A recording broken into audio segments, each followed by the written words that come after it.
Hello everyone, it's me JP from UniqueTutorials. Today in this video I'll show you how to change the position of plotting on-screen indicators in Windows 11 running computers. So without one more delay, let's begin. So firstly let me show you whenever I press the function key on my computer keyboard.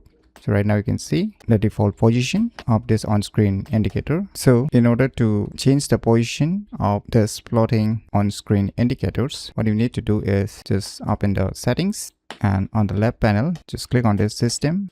On the right side, you will see here notifications. Just click on it. Now just scroll down below. Now we'll see here one option, position of on-screen indicators. So by default, it's in the bottom center. Just click on it. Now you have three options, top left, top center. So if you want it on the top left, then just select it. And now you can minimize it. And let me once again press the function key. So now you can see on the top left. And if you select it in the top center, and if you press the function key, it will appear in the top center. So by using these cool tricks, you can easily change the position of plotting on-screen indicators in Windows 11 running computers very easily. So if you never known about these cool tricks, then you should definitely give it a try. So if you find this video tutorial useful, please click on the thumbs like button. And if you're new to our channel, click on the subscribe button. And lastly, thanks for watching.